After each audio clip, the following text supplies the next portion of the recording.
Hey guys, welcome to Devbhoomi career point. आशा करता हूँ आप सभी लोग स्वस्थ होंगे। काफी अच्छी आपकी स्टडी चल रही होगी। देखिए, करंट अफेयर्स रिवीजन महाकुंभ का आज हम भाग 8 देखेंगे। हालांकि ये वीडियो मैंने आपको कल दे दी थी, बट उसमें वॉइस का कुछ प्रॉब्लम हो गया था, और इसके साथ साथ जो पार्ट 7 था वो भी डिलीट हो गया, जिसको मैं दोबारा रिकॉर्ड करके आपको दे चुका हूँ। ठीक है। तो कभी कभी गलतियां हो जाती है, ह्यूमन एरर हो जाता है भाई, वैसा ही मुझसे भी हुआ। एक तो पहले वीडियो में वॉइस चले गया, उसके चक्कर में पार्ट 7 भी डिलीट हो गई। बट कोई बात नहीं, आज पार्ट 8 जो कल आप देख नहीं पाए थे, जिसमें वॉइस प्रॉब्लम हो गया था, उसको मैं दोबारा से दे रहा हूँ। और साथ ही जल्दी ही इसका फाइनल पार्ट आपको दे दिया जाएगा। बस अब केवल एक और भाग आएगा जो कि फाइनल भाग होगा, उसके बाद ये सीरीज समाप्त हो जाएगी। तो चलिए आज देखेंगे करंट अफेयर्स रिवीजन महाकुंभ का भाग 8। बट आगे बढ़ने से पहले दोस्तों, आप सभी को बोलना चाहूंगा। देखिए, 17 दिसंबर को आपका एग्जाम है आर का। अभी तक भी आपने इसके प्रैक्टिस सेट अगर अभी तक नहीं लगाए हैं, केवल जीएस के भी अभी आप लगा लो भाई, टाइम है अभी भी 2-4 दिन। तो आप इस वीडियो के डिस्क्रिप्शन बॉक्स में जा सकते हैं, वहां पे लिंक है इस टेस्ट सीरीज का। जीएस के टेस्ट जिसमें करंट का पोर्शन भी इंक्लूड है भाई, उसको आप लगा के जरूर जाना यार। टेस्ट सीरीज बहुत इंपॉर्टेंट रोल अदा करती है किसी भी एग्जाम में। ये आपको तब पता चलेगा जब एक लंबा एक्सपीरियंस हो जाता है। बहुत नए बच्चे सोचते हैं कि बिना टेस्ट सीरीज लगाए, बिना पुराने पेपर देखे, बिना मॉक टेस्ट करे हम अच्छा स्कोर कर लेंगे। तो ये संभव नहीं हो पाता, बिकॉज ये जो एक सर्कल होता है, एक जो प्रोसेस होता है टेस्ट सीरीज लगाने का, इसमें जब आप अपने आप को ढाल लेते हैं, तो एक एग्जाम में जो हॉल में प्रेशर होता है ना एमसीक्यूज को पिक करने का, वो बहुत कम हो जाता है और आपके सिलेक्शन के चांस बढ़ जाते हैं। ठीक है। बट जो भी है, आपने जितनी मेहनत की है, यकीन करिए अपने मेहनत पे, और यकीन भी मानिए आप इस प्री एग्जाम में जरूर सफल होंगे। तो चलिए शुरू करेंगे सेशन को। आज देखेंगे करंट अफेयर्स रिवीजन महाकुंभ का भाग 8। तो पहला क्वेश्चन है आपके सामने स्क्रीन पे। स्क्रीन को मैं थोड़ा बड़ा कर लेता हूँ। ठीक है। तो फर्स्ट क्वेश्चन देखिए, आसियान भारत बाजरा महोत्सव 2023 का आयोजन हाल में ही कहां पर किया गया।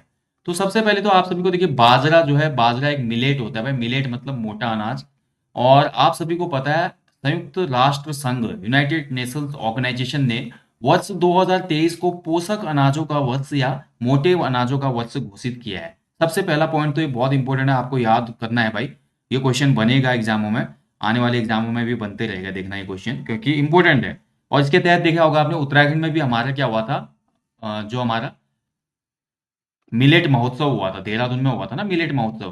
तो ये उत्तराखंड में भी आयोजित किया गया, तो हर राज्य में देखने को मिल रहा था हमारा ये मिलेट महोत्सव। इसी के तहत आसियान भारत बाजरा महोत्सव को आयोजित किया गया जकार्ता में। ठीक है, जकार्ता कहाँ पे स्थित है? इंडोनेशिया में। तो ऑप्शन डी इसका राइट आंसर है, जकार्ता। चलिए अगला क्वेश्चन है, पहले life time disturbing the peace award से किसे सम्मानित किया गया। तो पहला अवार्ड मिला भाई life time disturbing the peace award, and ये दिया गया है राइटर को, सलमान रश्दी। आप सभी लोग जानते होंगे, जो नहीं जानते मैं बता दूं, बहुत ही ज्यादा प्रख्यात एक ये राइटर हैं। ठीक है, इनका पेशा जो है राइटर का है। तो सलमान रश्दी को ये अवार्ड मिला है, वेरी इंपॉर्टेंट है, याद रखिएगा। आगे बढ़ेंगे, 10वीं आसियान डिफेंस मिनिस्टर की बैठक का आयोजन हाल में ही कहाँ पे हुआ था। तो देखिए, 10वीं थी ये आसियान जो रक्षा मंत्री हैं इनकी बैठक, और इसका आयोजन भी किया गया भैया जकार्ता इंडोनेशिया में। ठीक है, तो ऑप्शन ए राइट आंसर इसका, जकार्ता इंडोनेशिया।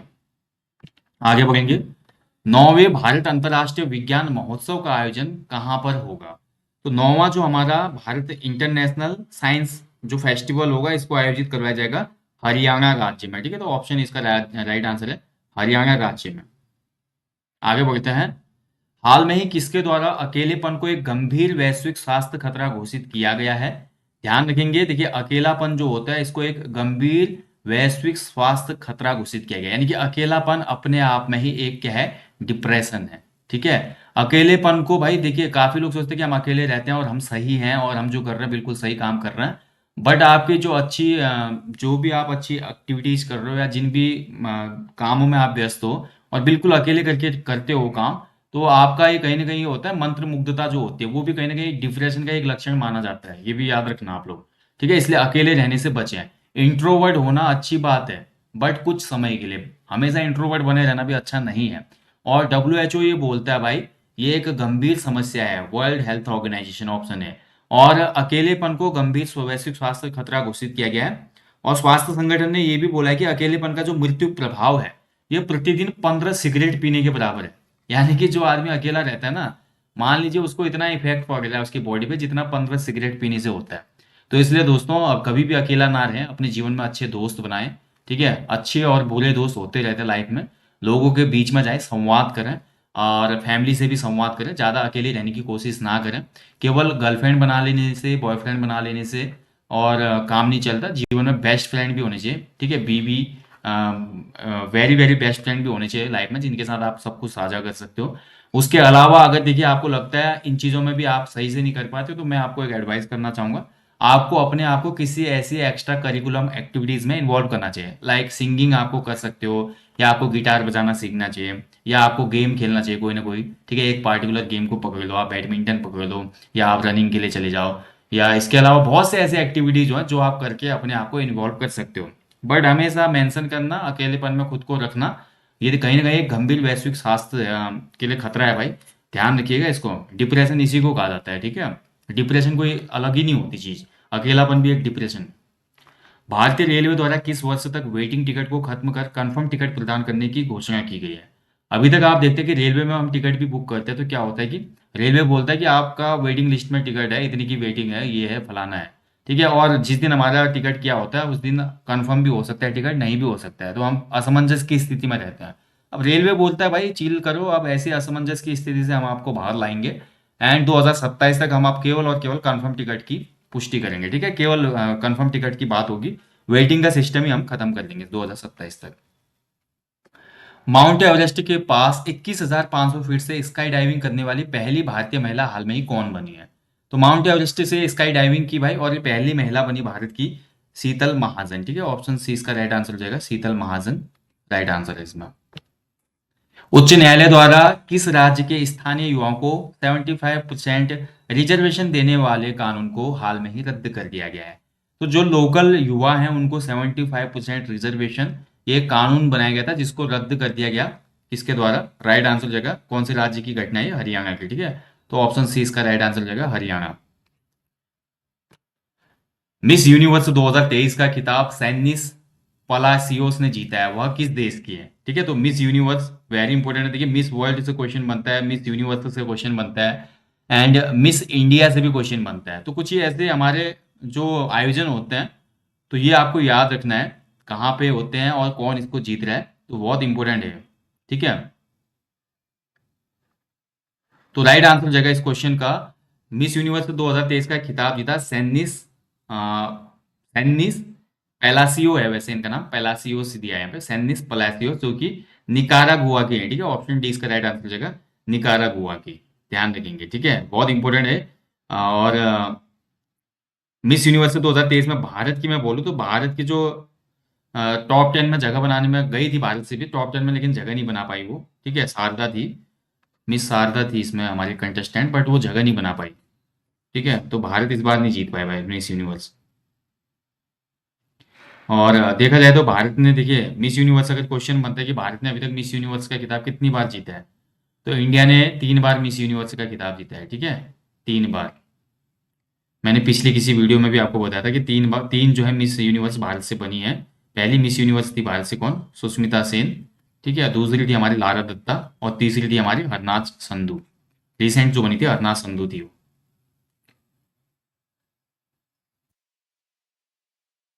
चलिए आगे बढ़ेंगे अगले क्वेश्चन की तरफ।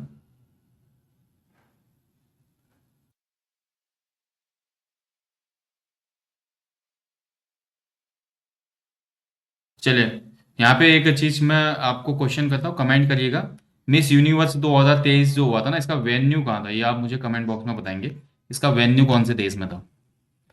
हाल में ही जारी वैश्विक यूनिकॉर्न रैंकिंग में भारत कौन से स्थान पे रहा है? तो देखिए वैश्विक ग्लोबल यूनिकॉर्न रैंकिंग, यूनिकॉर्न क्या होता है मैं बता चुका हूँ पिछली वीडियोस में भी, जब किसी भी स्टार्टअप या नई कंपनी की वैल्यूएशन $1 बिलियन हो जाती है, तो $1 बिलियन की जैसे उसकी मूल्य हो जाता है उस कंपनी का, तो वो कहलाती है यूनिकॉर्न कंपनी, ठीक है, यूनिकॉर्न कंपनी कहलाती है। और भारत की जो इसमें रैंकिंग रही, ग्लोबल रैंकिंग, वो रही थी कौन से स्थान पे? तो बहुत ही अच्छा क्वेश्चन है भाई, एग्जाम में बन सकता है, तीसरे स्थान पे रहा भारत, ऑप्शन सी इसका राइट आंसर है, ठीक है, थर्ड प्लेस पे। भारत में बहुत से कंपनी जो है यूनिकॉर्न बन रहे हैं, आपने चर्चा में भी सुना होगा, भारत में जो यूनिकॉर्न कंपनी की वैल्यूएशन है, तो 1 बिलियन इक्वल आप लगा लो, $1 बिलियन, तो आज $1 की वैल्यू आई थिंक 82 के आसपास है, तो 8,000 करोड़ के आसपास की जो कंपनी होती है वो कहलाती है भारत में एक यूनिकॉर्न कंपनी। हर बच्चे के लिए हर अधिकार नामक अभियान हाल में ही किस राज्य में शुरू किया गया है? तो हर बच्चे के लिए हर अधिकार, यानी कि जो हमारा सभी छात्रों के लिए समान अवसर की सुनिश्चितता करना है, इस अभियान का काम एंड ये उत्तर प्रदेश में योगी बाबा ने शुरू किया है। ठीक है, तो ऑप्शन डी इसका राइट आंसर जाएगा, उत्तर प्रदेश। इंदिरा गांधी शांति पुरस्कार 2022 से हाल में ही किसे प्रदान किया गया है? तो हाल में ही ये अब जो हमारा पुरस्कार दिया गया इंदिरा गांधी शांति पुरस्कार, ये दिया गया किसको? राइट आंसर इस क्वेश्चन का इंडियन मेडिकल एसोसिएशन, बिल्कुल सही है। Trade nurses association of India, ये भी सही है। तो उपयुक्त दोनों हो जाएगा, तो ये दोनों को ये अवार्ड दिया गया है। ठीक है, तो ऑप्शन सी सही है इसमें। पर्यटन मंत्रालय द्वारा कहाँ पर अंतर्राष्ट्रीय पर्यटन मार्ट का आयोजन किया जा रहा है? तो अंतर्राष्ट्रीय पर्यटन मार्ट का आयोजन 21 नवंबर से लेकर हुआ था, कब तक? 11 दिसंबर तक। ठीक है, 21 नवंबर से 11 दिसंबर 2023 के मध्य हुआ ये पर्यटन मार्ट आयोजित। और इंटरनेशनल पर्यटन मार्ट का जो वेन्यू रहा, ये कहाँ पे रहा? शिलोंग, मेघालय में। ठीक है, तो ऑप्शन सी इसका राइट आंसर है। अगला है, देखिए, भारत और किस देश के मध्य संयुक्त अभ्यास वज्र प्रहार 2023 हाल में ही शुरू हुआ है? देखिए, जो संयुक्त जॉइंट मिलिट्री एक्सरसाइज होते हैं, इनको याद जरूर करके जाना एग्जाम में। मैं कल पार्ट 7 में भी आपको बता चुका हूँ। स्पीडी मैगजीन आप ले सकते हैं करंट रिवाइज करने के लिए, बहुत अच्छी बुक है। फटाफट करंट अफेयर्स का रिवीजन करना है, जैसे कि संयुक्त सैन्य अभ्यास, प्रमुख सूचकांक, प्रमुख योजनाएं, प्रमुख नीतियां, भारत सरकार की प्रमुख जो योजनाएं कब से शुरू हुई, उसके अलावा Oscar award, Nobel prize, Filmfare award, national award, और जितने भी हमारे इंटरनेशनल अन्य अवार्ड्स होते हैं वो सब दिया होता है इस बुक में। तो ये बुक आप ले सकते हैं एग्जाम्स के लिए, बहुत अच्छी बुक है ये। ठीक है, हर महीने आती है शायद, या हर 2 महीने में आती है। इसका पूरा फिर से जो नया कवर होता है इसमें करंट अफेयर, ठीक है, अपडेट होके आती है बुक, तो इसको देख लीजिएगा। तो वज्र प्रहार की मैं बात करता, तो आपका वज्र प्रहार हुआ था भारत और अमेरिका के बीच में। ठीक है, भारत और अमेरिका के बीच में, और ये भी हमारा 21 नवंबर से शुरू हुआ था। ठीक है, 21 नवंबर से शुरू हुआ था ये, ध्यान रखेंगे। चलिए आगे बढ़ेंगे। किस भारतीय अभिनेत्री को भारतीय सिनेमा में उनके योगदान के लिए 54वें IFFI में विशेष मान्यता पुरस्कार से सम्मानित किया गया है? ठीक है, तो IFFI में 54वें विशेष मान्यता पुरस्कार से सम्मानित किया गया वेटरन एक्ट्रेस माधुरी दीक्षित को। ठीक है, तो ऑप्शन ए राइट आंसर है, माधुरी दीक्षित।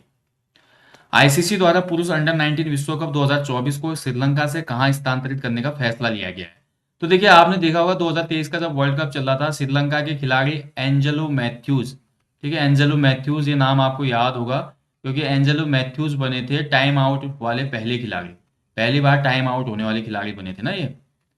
तो ये आपको याद रखना है पहला तो। और साथ ही श्रीलंका जो क्रिकेट बोर्ड थी, इसको अस्थायी तौर पे निलंबित भी किया था आईसीसी के द्वारा। अब जो हमारा 24 में अंडर 19 विश्व कप होने वाला था पुरुषों का, अंडर 19, वो अब होने वाला है साउथ अफ्रीका में। ठीक है, श्रीलंका से मेजबानी छीन ली गई है, साउथ अफ्रीका में होगा ये। खेलो इंडिया पैरा गेम्स का पहला संस्करण कहाँ पर आयोजित होगा? बहुत अच्छा क्वेश्चन है। खेलो इंडिया पैरा गेम्स होंगे पहले, और ये पहले गेम्स आयोजित करवाए जाएंगे कहाँ पे? नई दिल्ली में। ऑप्शन बी राइट आंसर है, नई दिल्ली में। देखिए, पैरा गेम्स बहुत जरूरी है दोस्तों। आप देखते होंगे पैरा ओलंपिक होते हैं, पैरा एशियन गेम होते हैं, कॉमनवेल्थ में भी पैरा ओलंपिक कॉमनवेल्थ होते हैं। तो पैरा गेम्स का भी नेशनल लेवल पे या भारतीय जो हमारे राष्ट्रीय स्तर पे आयोजन होना बहुत आवश्यक है, तभी प्रतिभाओं को मौका मिलेगा। ठीक है, इस बार देखिए पहला संस्करण है दिल्ली में, अब देखो क्या रिजल्ट आते हैं इसके। संयुक्त राष्ट्र बाह्य लेखा परीक्षक पैनल में उपाध्यक्ष के रूप में किसे चुना गया है? तो जो संयुक्त राष्ट्र का जो हमारा बाह्य लेखा परीक्षक पैनल है, इसमें वाइस प्रेसिडेंट चुना गया है गिरीश चंद्र मुर्मू जी को। ठीक है, ऑप्शन ए राइट आंसर है इसका, गिरीश चंद्र मुर्मू जी। एमी अवार्ड 2023 में डायरेक्टरेट अवार्ड से किसे सम्मानित किया गया है? तो एमी अवार्ड जो होता है इंटरनेशनल अवार्ड है भाई, अच्छा खासा प्रतिष्ठित अवार्ड है ये भी। इसमें डायरेक्टरेट अवार्ड यानी कि डायरेक्शन करने के लिए, अच्छा डायरेक्शन करने के लिए अवार्ड दिया गया है एकता कपूर को। ठीक है, एकता कपूर को आप सभी लोग जानते होंगे, इनका एक एप्लीकेशन भी आता है ऑल्ट बालाजी करके। ठीक है, और बहुत से आपने पुराने जो हमारे सीरियल्स वगैरह देखे होंगे अपने बचपन में, बहुत से सीरियलों को इन्होंने डायरेक्ट किया था, और इसीलिए इनको ये अवार्ड दिया गया है एकता कपूर को। वनडे क्रिकेट में 50 शतक लगाने वाले पहले खिलाड़ी कौन बन गए हैं? बहुत अच्छा करंट अफेयर है भाई। देखिए, पहली बार ये कारनामा हुआ है वनडे इंटरनेशनल क्रिकेट में 50 शतक बनाए, 50 सेंचुरीज। एंड ये कारनामा किया विराट कोहली ने। विराट कोहली ने 49 शतक का रिकॉर्ड तोड़ा, जो कि हमारा था किसके नाम पे? मास्टर ब्लास्टर सचिन तेंदुलकर जी के नाम पे था। ठीक है, हालांकि सचिन तेंदुलकर जी के 51 शतक आपके टेस्ट मैचों में है, और टोटल इनके 100 शतक है। जबकि विराट कोहली के अभी टेस्ट में काफी कम है, वनडे में तो 50 शतक हो चुके हैं, लेकिन टेस्ट में पीछे हैं। अब देखिए कितने साल का करियर रहेगा और कितना लंबा खेलेंगे विराट कोहली, फिटनेस पे डिपेंड करता है। और जहां तक मुझे तो लगता है, इनर फीलिंग ये है कि विराट कोहली इस रिकॉर्ड को तोड़ देंगे। ठीक है, अभी अच्छी खासी फिटनेस है उनकी और वो खेल सकते हैं लंबा। जहां तक मुझे लगता है सचिन का 100 सेंचुरी वाला रिकॉर्ड टूट सकता है, बट कह नहीं सकते क्योंकि क्रिकेट जो है भाई अनिश्चितताओं का खेल है। बाकी विराट कोहली को ही सर्वाधिक रन बनाने का भी अवार्ड मिला भाई इस बार। ठीक है, गोल्डन बैट जो मिलता है one day international world cup जो हुआ था 2023 का, इसमें सर्वाधिक जो रन बनाए थे विराट कोहली ने ही बनाए थे, और सर्वाधिक विकेट लिए थे मोहम्मद शमी ने। ठीक है, ये भी इंपॉर्टेंट है। हालांकि इसको टूर्नामेंट को जीत लिया ऑस्ट्रेलिया ने, और ऑस्ट्रेलिया छठी बार चैंपियन बना भाई, और ऑस्ट्रेलिया के कैप्टन थे पैट कमिंस। भारत तीसरी बार चैंपियन बनने से चूक गया, बट कोई बात नहीं, क्रिकेट है, गेम है, और कोई एक आदमी जीतता है इसमें, कोई मतलब एक टीम जीतती है, तो ऐसा नहीं है कि सब कुछ खत्म हो गया। आगामी जो हमारे टूर्नामेंट आएंगे कहीं ना कहीं हमारा देश उसको जीतने में सफल रहेगा। गलतियों से सीखना चाहिए, वही गलती यहाँ पे भी हुई थी भारत से। बाकी दोस्तों यहीं पे मैं सेशन को समाप्त कर दूंगा। ये था part 8 current affairs revision Mahakumbh का। जाने से पहले हमेशा की तरह अपने जीवन में कम से कम एक पेड़ लगाएं, और लोगों को भी इसके लिए अवेयर करें। और जहां भी आप घूमने जाते हैं और घर के आसपास स्वच्छता का विशेष ध्यान रखें। ठीक है, मैं आपको जल्दी मिलूंगा दोस्तों नेक्स्ट सेशन में। तब तक अपना ध्यान रखें, अच्छे से स्टडी करें। Thank you for watching. जय हिंद, जय देवभूमि।